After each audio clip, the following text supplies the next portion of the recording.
দেখুন, এই Nabagram cooperative bank প্রচণ্ড বিতর্কিত। প্রশ্নগুলো আমার কাছে মনে হচ্ছে একেবারেই অবান্তর। নির্বাচনটা সঠিকভাবে হয়নি, গণতান্ত্রিক পদ্ধতিতে নির্বাচনটা হয়নি। আমার রেজিগনেশনের পরে কিছু আমি খবর পেয়েছি, প্রবলেম চলছে।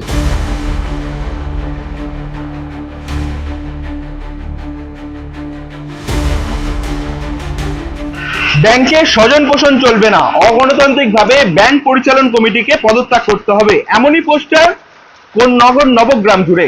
এবং এই পোস্টারের কিছুদিন আগেই কিন্তু একে একে 4 জন সেই ব্যাংক থেকে কিন্তু পদত্যাগ করেছে এবং তারপরে আজ দেখা যায় সেই ধরনের পোস্টার নবগ্রাম জুড়ে। মূলত Konnagar Nabagram people's cooperative credit bank কিন্তু 62 বছরের পুরনো একটি ব্যাংক, সমবায় ব্যাংক, এবং সেই সমবায় ব্যাংক এতদিন ধরে নির্বাচন না হলেও সুষ্ঠুভাবেই পরিচালিত হয়েছে সেই ব্যাংক।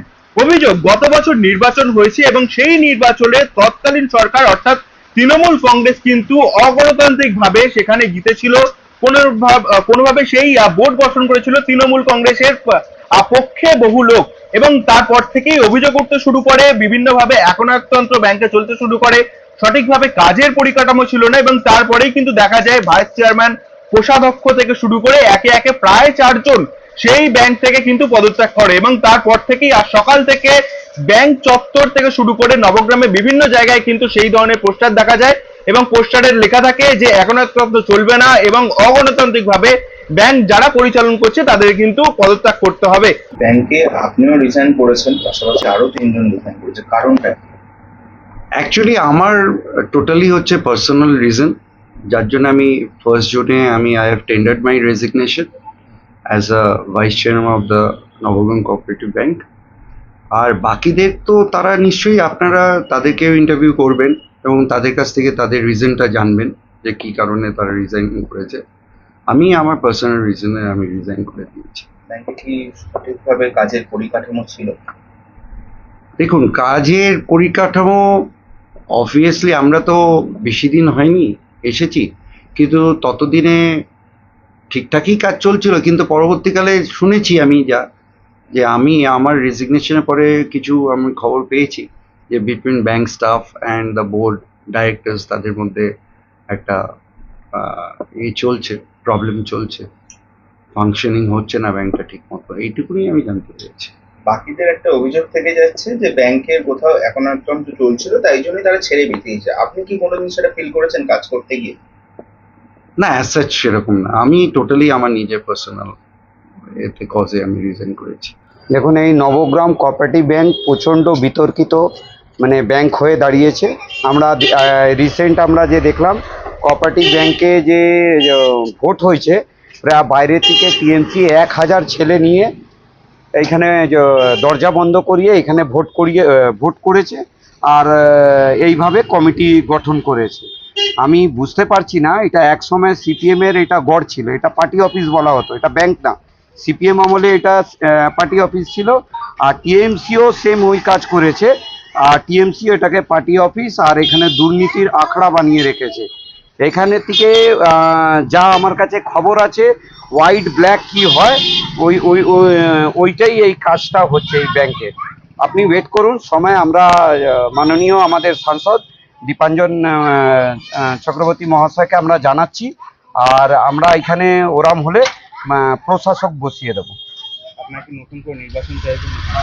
সেটা আমাদের এখন, এটা যতক্ষণ আমাদের উঁচু নেতৃত্ব কিছু না জানায় ততক্ষণ আমরা কিছু বলতে পারবো না। আমাদের দলের একটা সিস্টেম আছে, আমাদের উঁচু নেতৃত্বকে জানাবো, আমাদের বিধায়ক সাহেব আছেন, আমাদের জেলা সভাপতি আছে, সবাইকে জানিয়েই আমরা এই কাজটা করবো। অলরেডি 2 জন রিজাইন করেছেন, 4 জন রিজাইন করেছে। এবার আস্তে আস্তে সবাই এখান থেকে সরবে, যারা যারা সরবে। যদি দুর্নীতি না করে থাকে, যদি কোনো ইলিগাল কোনো কাজ না করে থাকে তাদের তাহলে ওয়েল অ্যান্ড গুড, আর যদি কোনো দুর্নীতি করে থাকে কেউ ছাড় পাবেন না।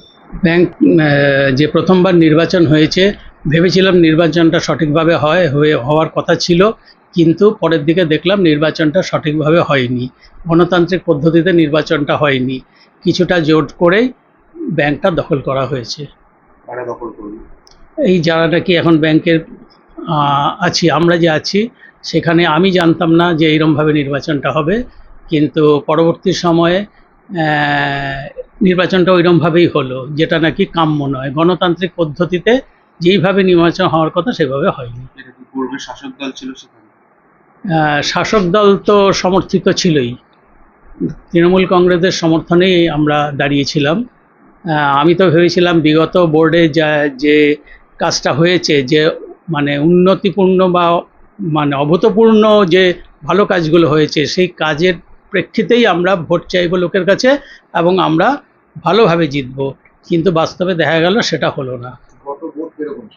গত বোর্ড খুব ভালো কাজ করেছে এবং গত বোর্ডের প্রধান যে ছিল চেয়ারম্যান মানস রায়, সে ব্যাংকটাকে আধুনিকীকরণ, সেন্ট্রালাইজড এসি, সবভাই গাড়ি, দিবারাত্র অ্যাম্বুলেন্স পরিষেবা, এটিএম, অবসরপ্রাপ্ত ভাতা, মানে কী না করেছে। এত কিছু করার পরে আমার মনে হয় সুষ্ঠু নির্বাচন হলে আমরাই জয়ী হতাম। আপনাদের ছাড়ার কারণ রিজাইন করে? আমার ছাড়ার কারণ হচ্ছে গিয়ে, প্রথম কথা, যেহেতু নির্বাচনটা হয়ে গেছে, কিছু করার নেই, আমাকে বিওডিতে রেখেছে, আমাকে যেতে হয়েছে। কিন্তু পরবর্তী সময় দেখলাম যে ব্যাংকে বিশেষ করে সিও এবং চেয়ারম্যান আর দু একজন ব্যাংকের যে বিওডির মেম্বার, তারা থ্রেট কালচার চালু করলো। ব্যাংকের যারা কর্মচারী তাদের উপরে থ্রেট কালচার চালু করলো। ইন দ্য মিন টাইম 3বার টেবিল চেঞ্জ হয়ে গেছে এবং একজন ব্যাংকের স্টাফকে অনৈতিকভাবে তাদের পদোন্নতি করা হয়েছে, যেটা এজেন্ডায় ছিল না। সে প্রমাণও আমার কাছে আছে। এইটা খুব, আমরা যেসব প্রস্তাব রাখতাম মিনিটস বুকে লেখা হতো না। যদিও আমি কম যেতাম, কারণ তাদের যে একটা গ্রুপ চলতো, তারা হাসাহাসি করতো, টিপ্পনি করতো, খুব অপমানসূচক পরিস্থিতির মধ্যে পড়তাম। যে কটা জিনিস আমি বলেছিলাম যে ব্যাংকের উন্নতির গল্পে, তারা কিছুই মান্যতা দেয়নি। এবং এই যে সরকার পরিবর্তন হলো, এই সরকার পরিবর্তনের সাথে সাথেও তারা নিজেদেরকে পরিবর্তন করলো না। তাদের এত দুঃসাহস কোথা থেকে আসে আমার তো অবাক লাগে। অভিযোগ জমা দিয়েছেন? আমি অভিযোগ জমা দিয়েছি। আমি জেলা পরিষদের যে কোঅপারেটিভের যে শাখা আছে, অফিস আছে, সেখানে জমা দিয়েছি, আমার এই ব্যাংকে জমা দিয়েছি। এবং আমি মানে বিনীতভাবে আমাদের যে বর্তমান বিজেপির বিধায়ক দীপাঞ্জন চক্রবর্তী মহাশয়, আমাদের যে হুগলি শ্রীরামপুর সাংগঠনিক জেলা সভাপতি সুমন ঘোষ এবং মণ্ডল সভাপতি এখানকার রাজেশ রজকের কাছে আমার বিনীত অনুরোধ, আপনারা একটু সঠিকভাবে দায়িত্ব নিয়ে একটু ব্যাংকটা দেখুন। এটা আমার নবগ্রামের জনসাধারণের সুবিধার্থে এবং ব্যাংকটা বাঁচানোর স্বার্থে এটা আমার করজোরে তাদের কাছে আমার আবেদন রইল। দেখুন, ব্যাংকে আমি বেশি যাই না, কিন্তু ব্যাংকের প্রফিট মার্জিন কমে গেছে এবং ব্যাংকের যেটা সব থেকে আরেকটা ওয়ান টাইম সেটেলমেন্টটা যাকে ঋণ দেয় সে এসে বলে হয়তো আমাকে ওয়ান টাইম সেটেলমেন্ট করে দিন, কিছু আমাকে ছাড়পাট দিয়ে।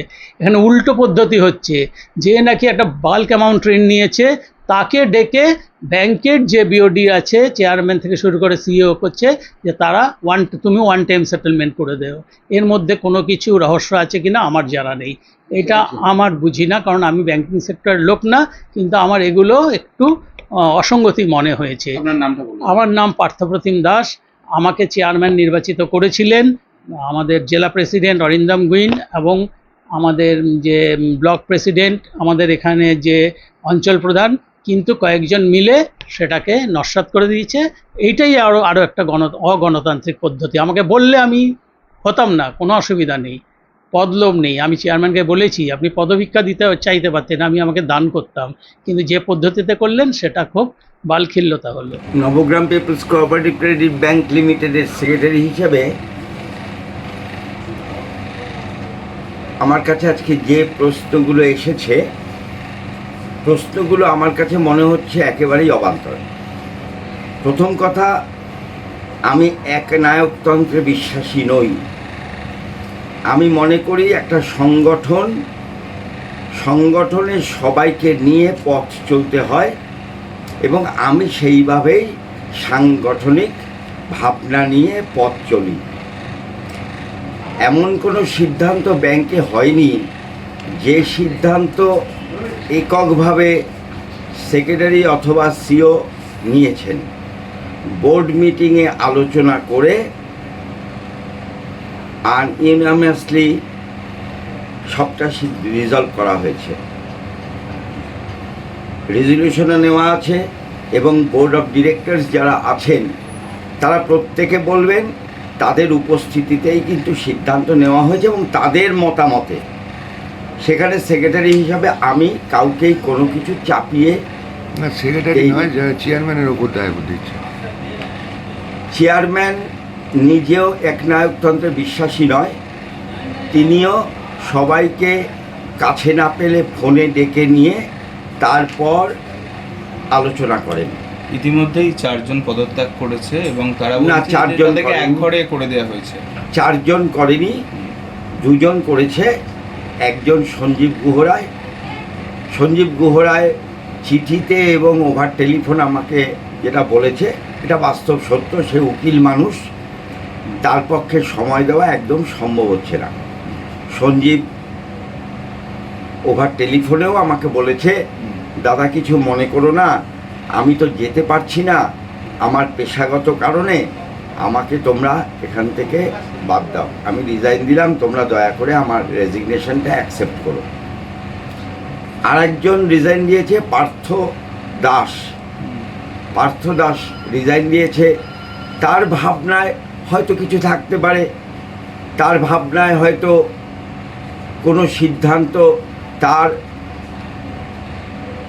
মতো করে হচ্ছে না।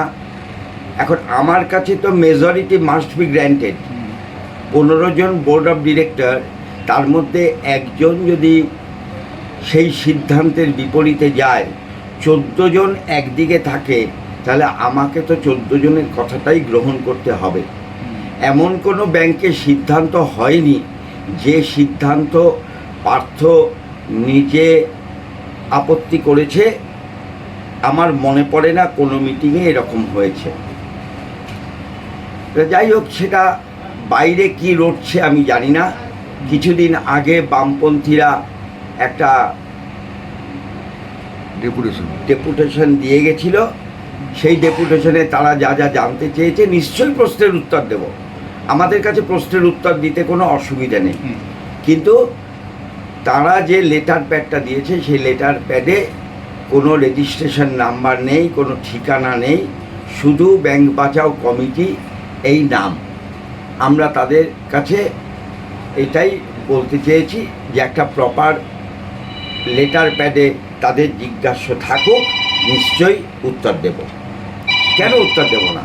অর্থাৎ এখানেও কি তৃণমূলের কোনো যোগসাজশ নাকি অন্য কোনো ঘটনা, সেটাই এখন দেখার। কন্যাগচকের প্রীতম সাধুকা, বাংলা হান্ট।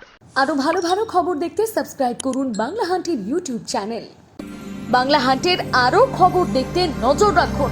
বাংলা খবর মানেই বাংলা হান্ট।